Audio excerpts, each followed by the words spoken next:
Assalamualaikum warahmatullahi wabarakatuh.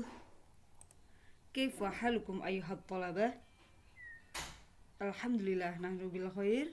Sabahul khair.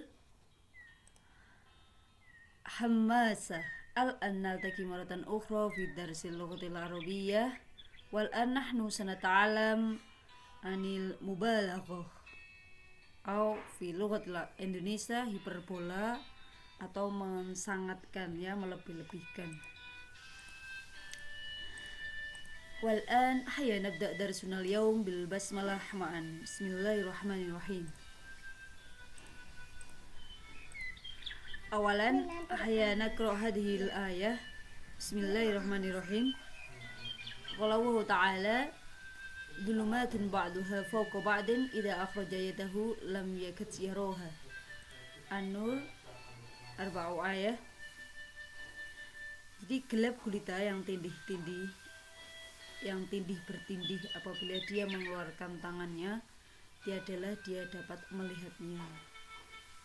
Min hadhil ayah. Jadi dari ayat ini kita akan ada mubalaghahnya, yang kata yang mana yang kemudian ini kalau dalam bahasa Indonesia misalnya kita tahu ada jerit tangisannya melengking mengejutkan seisi kampung. Contoh lain juga dari kepalanya darah mengalir menganak sungai membanjiri tanah kering itu.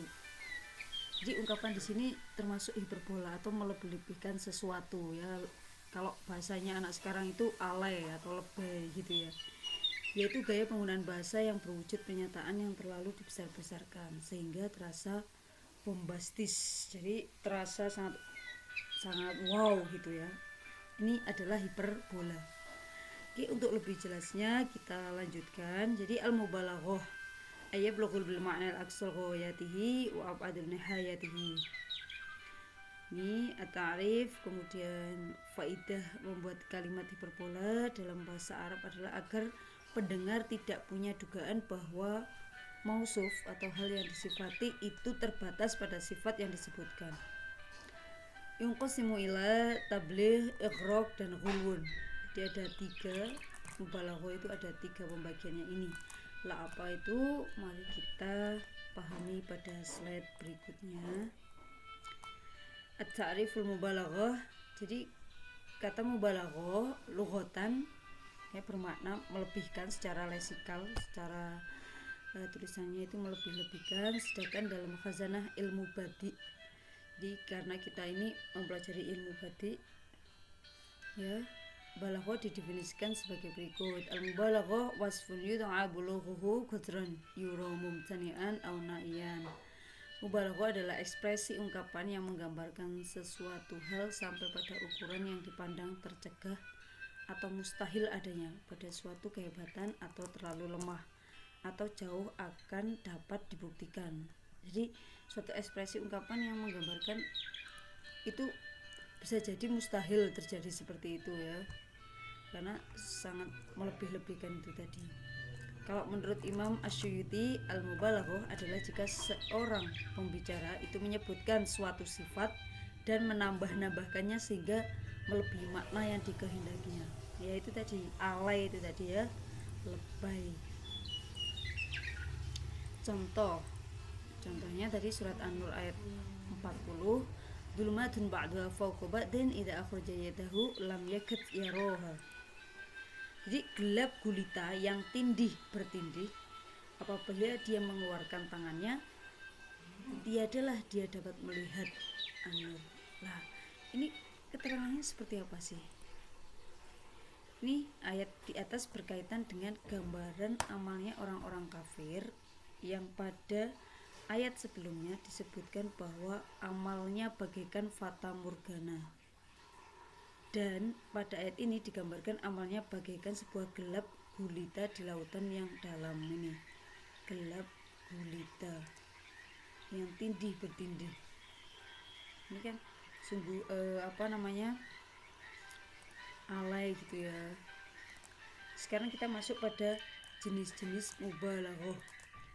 Karena udah gelap gulita, udah ketindihan juga ya.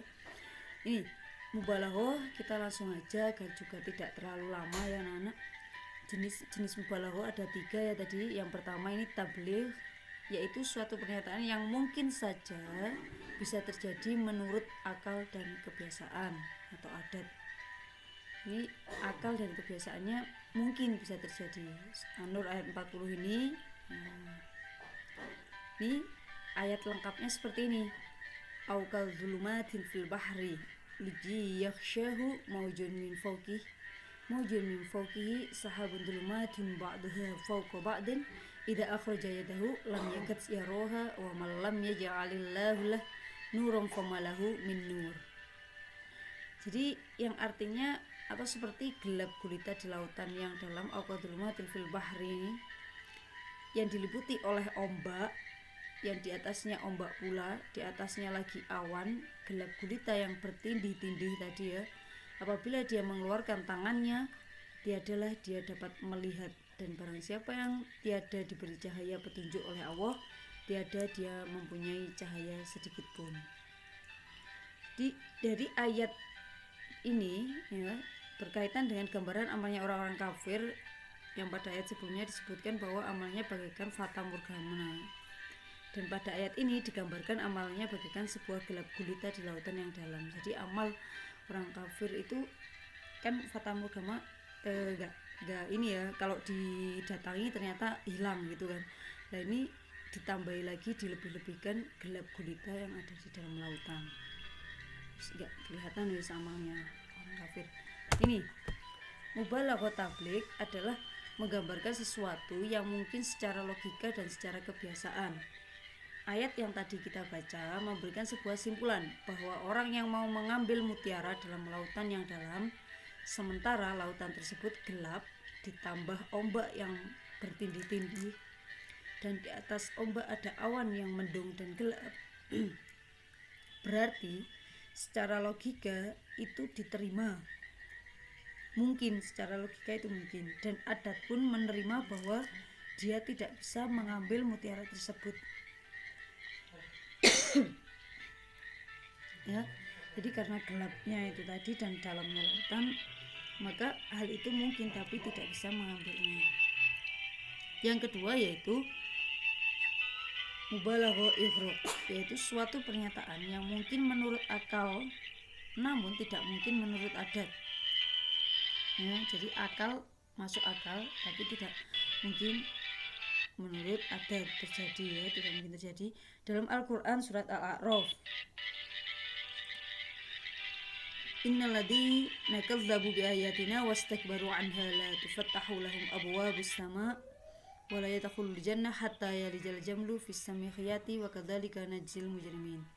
Artinya sesungguhnya orang-orang yang mendustakan ayat-ayat kami dan menyombongkan diri terhadapnya, sekali-kali tidak akan dibukakan bagi mereka pintu-pintu langit, dan tidak pula mereka masuk surga hingga unta masuk ke lubang jarum.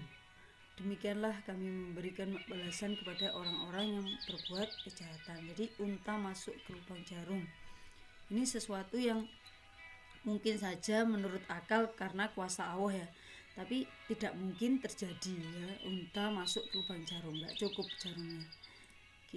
Itu ya, kalau keterangan lebih ini lebih jelasnya ya, orang-orang yang mendustakan ayat-ayat Allah dan mendustakannya, pintu-pintu langit tidak akan dibukakan dan tidak akan masuk surga sampai unta masuk ke dalam lubang jarum. Kan nggak mungkin unta masuk ke dalam lubang jarum. Jadi menurut adat mana mungkin hal tersebut terjadi, tapi menurut akal bisa terjadi karena kuasa Allah itu tadi ya. Jika memang Allah berkehendak atas hal tersebut, maka Allah akan meluaskan lubang jarum itu sehingga unta pun bisa masuk. Yang terakhir yaitu hulwun, yaitu jika sifat itu mustahil terjadi menurut akal dan adat. Jadi hal itu menurut akal aja sudah tidak masuk akal, apalagi akan terjadi, nggak mungkin. Tapi bisa terjadi. Contohnya jika ada kata yang menambahkan, misalnya ini, yakadu zaituha yudhi'u walau lam tamsasu narun, yang minyaknya saja hampir-hampir menerangi walaupun tidak disentuh api. Jadi minyak zaitun itu dapat memberikan sinar sebagaimana lampu adalah sesuatu yang mustahil. Minyak zaitun memberikan penerangan gak mungkin. dan terjadi pun juga tidak mungkin. Namun karena disertai lafadz yakadu atau